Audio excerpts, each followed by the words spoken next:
నమస్కారం news 9 TV తెలుగుకి స్వాగతం. అంబేద్కర్ విగ్రహంపై దాడి, కందికొండలో ఉద్రిక్తత. తెలుగు రాష్ట్రాల్లో మరోసారి విగ్రహాల రాజకీయం సెగలు పుట్టిస్తుంది. దేశ రాజ్యాంగ నిర్మాత భారతరత్న డాక్టర్ బిఆర్ అంబేద్కర్ జయంతి రోజే మహబూబాబాద్ జిల్లాలో అత్యంత హేయమైన ఘటన వెలుగు చూసింది. ఆవిష్కరణకు సిద్ధంగా ఉన్న బాబాసాహెబ్ విగ్రహాన్ని అర్ధరాత్రి పూట దొండగులు ధ్వంసం చేశారు. ఈ అమానుష్య కాండతో కందికొండ గ్రామం ఇప్పుడు రగిలిపోతుంది. మహబూబాబాద్ జిల్లా కురివి మండలం కందికొండ గ్రామం ఊరంతా అంబేద్కర్ జయంతి వేడుకల కోసం ముస్తాబవుతోంది. మరికొద్ది గంటల్లో అవి ఆవిష్కరించాల్సిన అంబేద్కర్ విగ్రహంపై చీకటి మాటున కొందరు పిరికి పందలు దాడికి తెగబడ్డారు. విగ్రహం యొక్క ముఖ భాగాన్ని గుర్తు తెలియని వ్యక్తులు ధ్వంసం చేశారు. పొద్దున్నే లేచి చూసిన గ్రామస్తులు ఈ దారుణాన్ని. అందరికీ నమస్కారం. నా పేరు తోట మహేష్. కందికొండ వాసుడు, కురివి మండలం, మహబూబాబాద్ జిల్లా. మేము అంబేద్కర్ కమిటీ ఆధ్వర్యంలో అంబేద్కర్ ఈతో అందరూ కలిసి అంబేద్కర్ జయంతి జరుపుకోవాలనుకున్నాం. కానీ కొంతమంది గుర్తు తెలియని వ్యక్తులు అంబేద్కర్ విగ్రహాన్ని ధ్వంసం చేయడం జరిగింది. వాళ్ళ మీద కఠిన చర్యలు తీసుకున్నారు. చూసి నిర్ఘాంతపోయారు.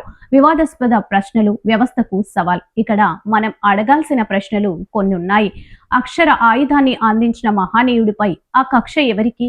చీకటి పడితేనే బయటకు వచ్చే ఈ అదృశ్య శక్తులు ఎవరి అండతో రెచ్చిపోతున్నాయి? జయంతి రోజే ఇలాంటి ఉన్మాద చర్యలకు పాల్పడడం వెనుక ఉన్న అసలు మాస్టర్ మైండ్ ఎవరు? ఇది కేవలం ఒక విగ్రహం మీద జరిగిన దాడి కాదు. ఇది భారత రాజ్యాంగంపై జరిగిన దాడి. ఇది అణగారిన వర్గాల ఆత్మ గౌరవంపై జరిగిన దాడి. విగ్రహం ముఖాన్ని చిదిమేస్తే ఆయన ఆలోచనలు చిదిమేయగలమని భావిస్తున్నారా?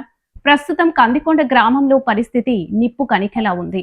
ప్రజా సంఘాలు, దళిత సంఘాలు రోడ్లపైకి వచ్చి బైఠాయించాయి. జై భీం నినాదాలతో కురివి మండలం మారిమోగిపోతుంది.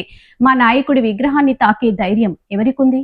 దోషులను వెంటనే అరెస్ట్ చేయకుంటే జిల్లాను స్తంభింపజేస్తాం అంటూ స్థానిక యువత ఆగ్రహం వ్యక్తం చేస్తున్నారు. పోలీసులు కేసు నమోదు చేశారు, విచారణ జరుగుతుంది అంటున్నారు.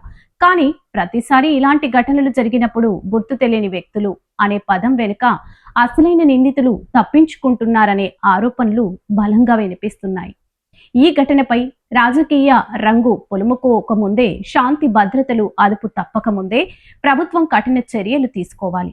ఎవరో మతి స్థిమితం లేని వ్యక్తి చేశాడనో లేక మద్య మత్తులో జరిగిందనో చెప్పి కేసును నీరుగార్చే ప్రయత్నం చేస్తే అది తీవ్ర పరిణామాలకు దారితీస్తుంది. మా డిమాండ్ ఒక్కటే, నిందితులను పట్టుకొని నడి రోడ్డుపై నిలబెట్టాలి. ఇలాంటి నీచమైన చర్యలకు పాల్పడే వారికి ఈ శిక్ష ఒక గుణపాఠం కావాలి. అంబేద్కర్ అంటే కేవలం విగ్రహం కాదు, ఆయన ఒక విప్లవం. ఆ విప్లవాన్ని ఆపడం ఎవరి తరం కాదు.